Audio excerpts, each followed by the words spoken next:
Hi there, I'm Ellen Johnson. I'm the owner of Serendipity Needleworks and the founder of the Stitchers Club, and I'm delighted to be here with you this afternoon for another episode of Needlepoint TV where we chat about all things needlepoint. So, if you'll do me a favor and type in where you're watching from, it's always great fun for me to see who's with me, and I would love for you to say hello so I can say hi right back. And if you're watching this as a recording, of course, please leave your name and tell me where you're watching from as a recording too, because I always go back and check and see who's popped in and watched the recording as well. So we have a lot of fun things to chat about this afternoon. As you know, or maybe you don't, but if you do, we are in the middle of the spring 2020 Threadventure Garden Tour. We're actually to our 6th destination this week, and if you've missed previous destinations, you can always go over to the Serendipity Needleworks website and check those out, because I have the last 5 weeks before this one posted there, and then we are also going to be uploading our weekly episodes of Needlepoint TV over on our YouTube channel too. And if you subscribe by clicking that little red button on our YouTube channel, then that'll make sure that you get notified whenever we upload something new. So let me take a peek over here and see who has joined me. And in the meantime, while I'm doing that, if you'll do me a favor and give me a thumbs up or a heart or something to let me know that you can see and hear me okay. We got to make sure this technology is working right. So let me see who all has joined me here. Oh my goodness. All right, so I see some thumbs going, so good deal. I'm guessing you can see me and hear me okay. Great. All right, so we have all kinds of folks here from all over the U.S. This is wonderful. So I see, oh, and we've even got Elle is here with us today from Australia, and Marjorie from California, and oh, Liz is here from California too. Let me see. Let me back up way up here. We've got Susan from Texas and Christine from Virginia, and Julie in Nebraska. Oh my goodness, and Teresa in Florida, Pam in Colorado, Susan in Arkansas. Gracious sakes alive, look at all these people that have joined us. I am so delighted to have you all here with me today. Thank you for taking the time out of your schedule to join me. And so now that we know all the tech is working properly, what do you say we just dive right in and start chatting about week number 6? Can you believe it? On our Threadventure, our spring Threadventure.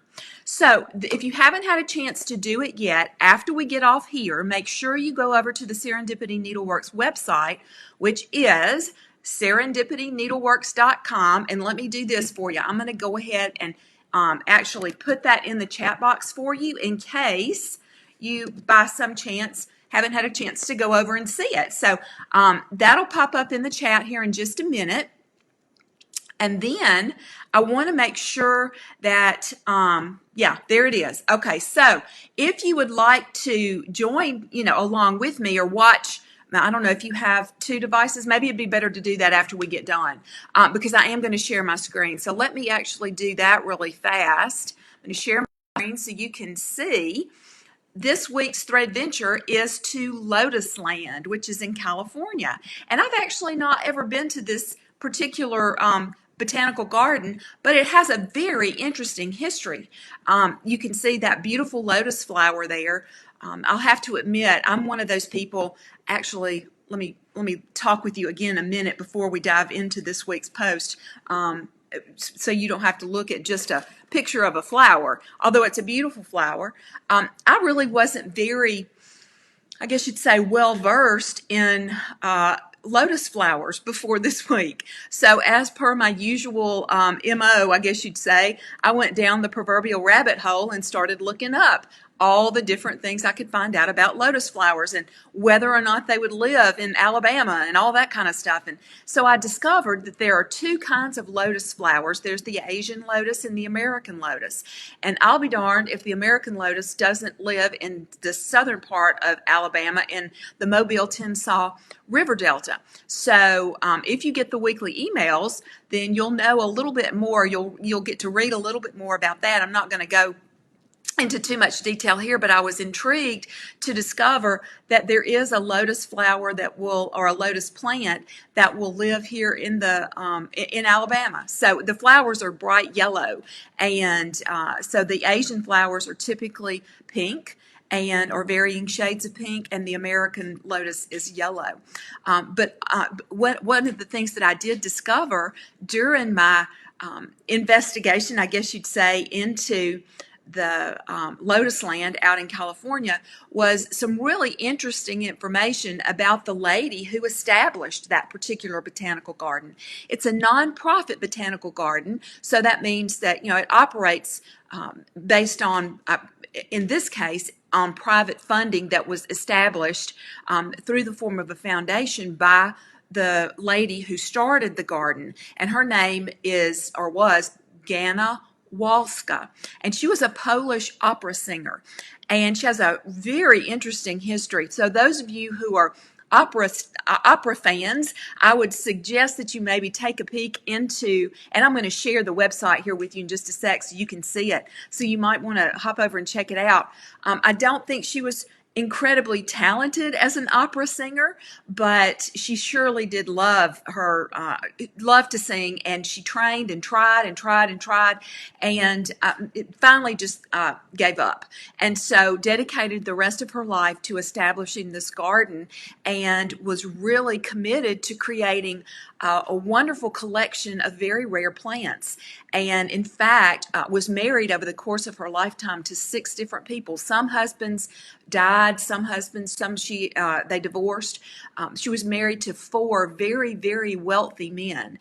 And like I said, some of those men died, she inherited their fortune, and then some of them were she divorced, but somehow on the last person she was married to, she and he purchased this piece of property out in California, renamed it Tibetland, and it was supposed to be a Tibetan monk retreat, I think was what the information I read said. Anyway, all that to say that it was just a real interesting story on how this particular garden became established. So she actually even ended up selling some of her jewelry to complete the financing for the final garden, the Psychic garden, that is the last thing that she funded there on that property. And it's quite interesting in that she has actually been noted for her creative talent in garden or landscape design. So what she lacked in singing ability, she made up for in her creative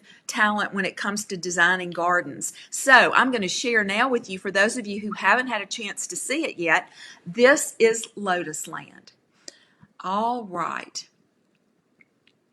Here we go. This is our tour bus, of course, and here we are in beautiful Montecito, California, which is not too terribly far from Santa Barbara. For those of you who don't know where Montecito is, and Santa Barbara is about an hour and a half, I think. Those of you from California, help me here. About an hour and a half north of Los Angeles. So it's on the coast, and has that beautiful California climate. There is a lotus blossom right there in the foreground in that picture, and in the background you can see part of the property, the estate. This is actually Madame Walska. That is apparently what people of this profession like to be called back in that time, and that's her on the left as a young lady, and then on the right as the gardener, the gardening diva, I guess you could say, because I think she did kind of have a reputation for being somewhat of a diva. There she is on the right in her later years in her garden. So one of the things, and one of the things I found super interesting and really kind of fascinating and fun was that one of her first forays into designing a garden was when she transformed her leaky swimming pool into a water garden, which is where the lotus flowers or the lotus plants were originally planted, and that was, that's the inspiration for the name of the property. So you can see here we have a canvas from Lee Designs, and it has a lotus flower on it, which is a beautiful canvas.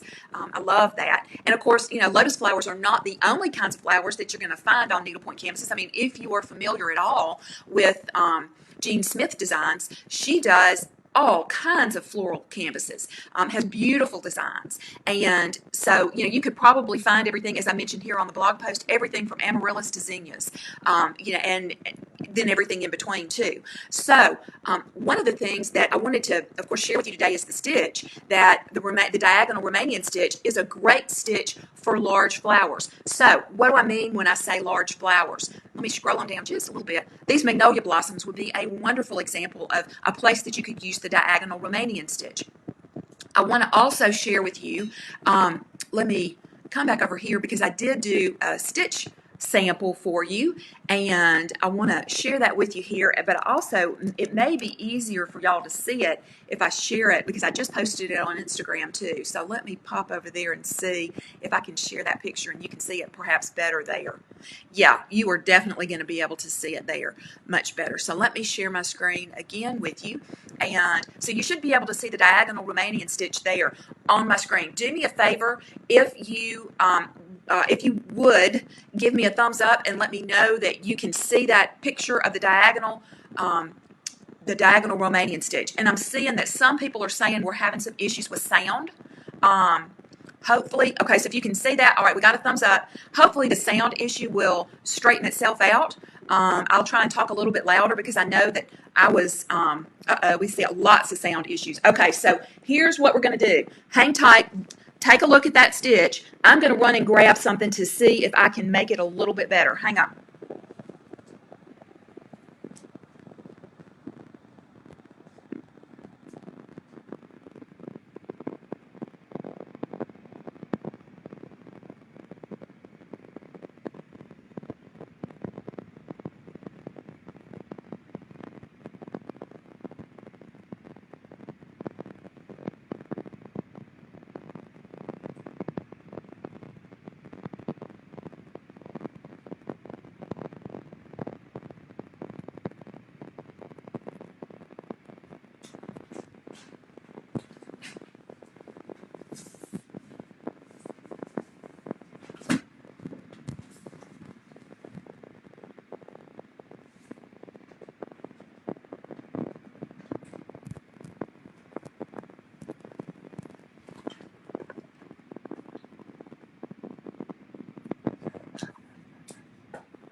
Okay, let's see if that makes any difference. I don't know if it will or not, but we're going to give it a whirl.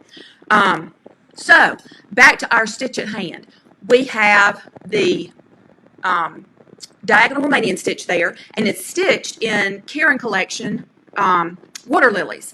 And water lilies is one of my absolute favorite threads, and I have a few different threads here.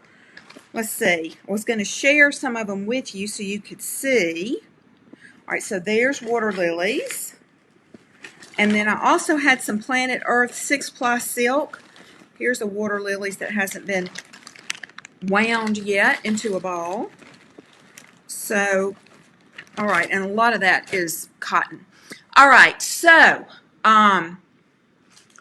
let's see. Here we go.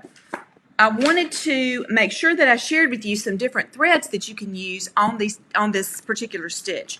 So, of course, water lilies, which is the one that I stitched the sample in, but I wanted to show you just a skein. Of course, this is not pink, this is purple, but you can see this is water lilies. It comes in a skein like this, and it has that silver tag on it.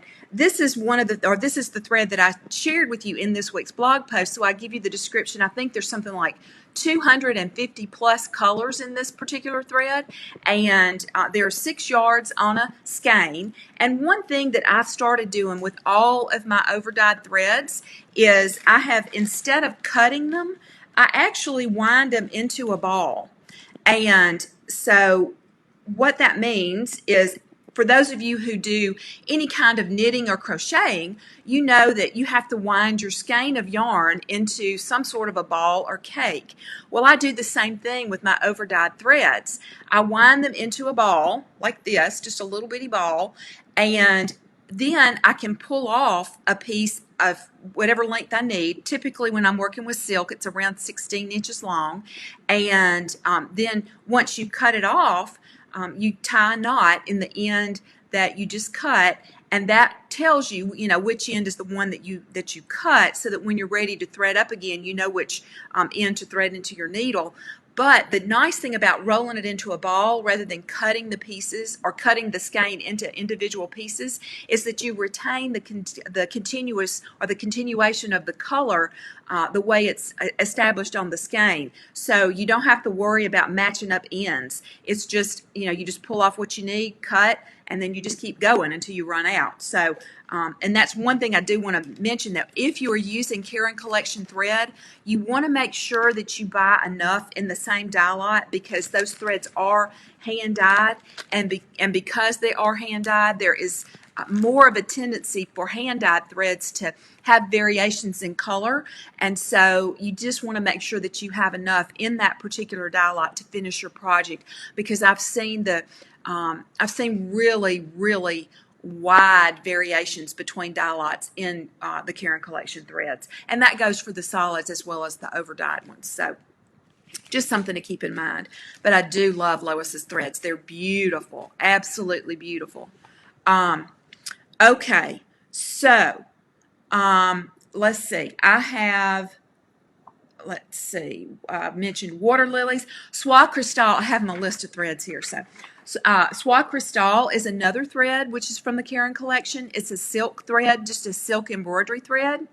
And then, of course, there's always Splendor and Planet Earth 6-ply silk, which is another really nice thread. There are some overdyed or variegated colors in that line, but there aren't any that are really that great for flowers. There may be one or two, but not a lot of really great colors for flowers. Some good greens, but not flowery colors. Maybe some yellows, sort of a coral color, I think, but just not very many. So, but it's still, perhaps she'll increase the number of variegated colors that she has in her line. So, all right, and then there's also from Avera Soie, there's Soie d'Alger, which is a stranded silk. All of these threads I'm mentioning right now are stranded silk threads. So those are just some, the different brands to keep in mind and keep your eyes peeled for if you happen to be in a needlework shop and want to pick up some to play around with or order online. So let's see. There's also Color Compliments.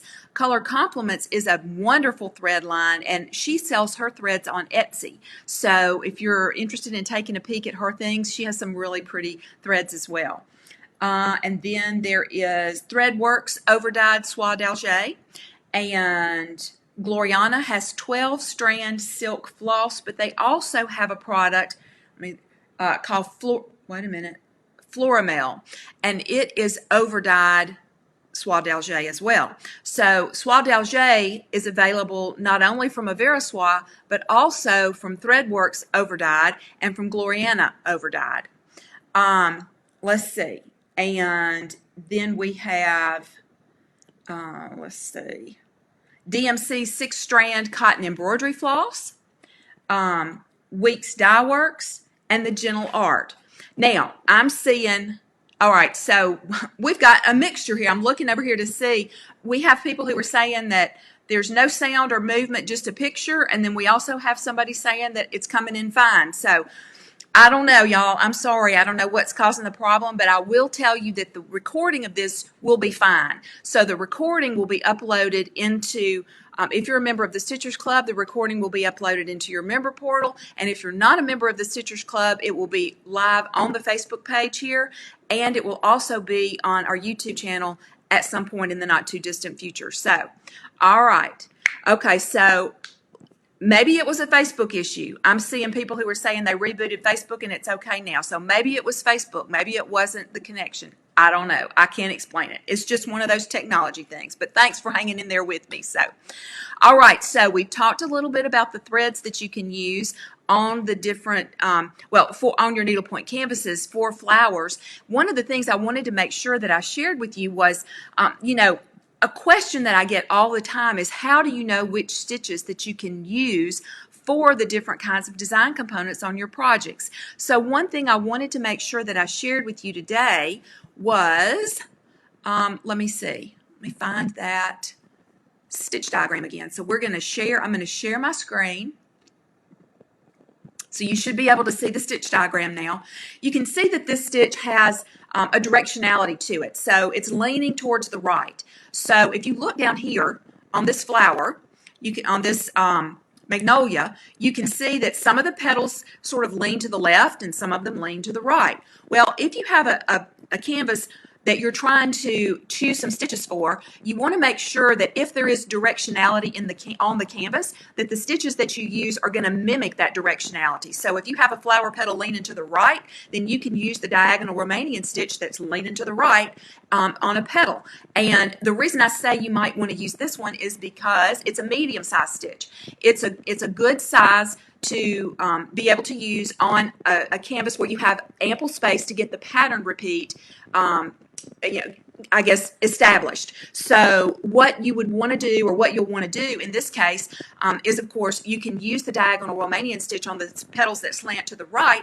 And another way that you can use this very same stitch is just simply reverse the slant, and on those petals rather that lean to the left, use what I call a variation, but the opposite, have them slanting in the opposite direction to convey that opposite directionality. So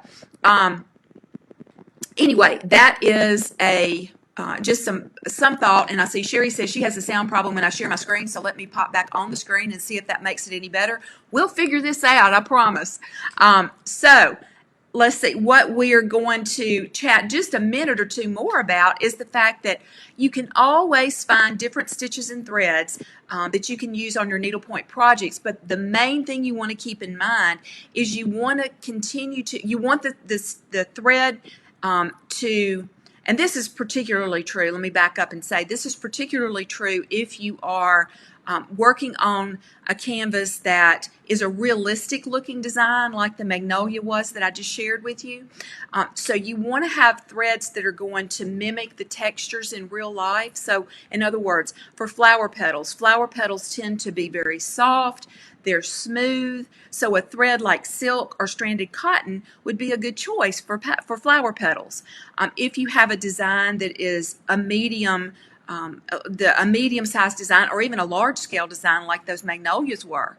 The large-scale design with the petals on that particular flower, you can use a medium to a largish sized stitch, and that's a relatively smooth stitch. The one that I shared with you, the diagonal Romanian, is a relatively smooth stitch, so it's not going to create a whole lot of texture. It will give you some visual interest, and the variegated thread that I used gives you an additional bit of visual interest.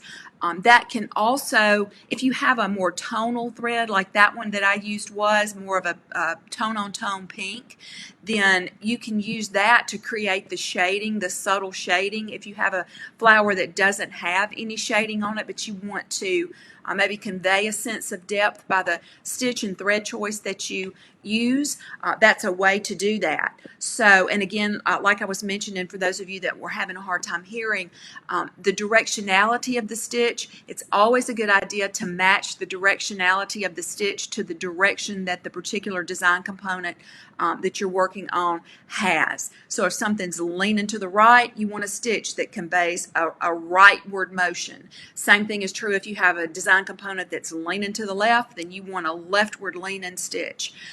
There are plenty of stitches out there that are considered neutral. That means that they don't really convey a particular sense of direction.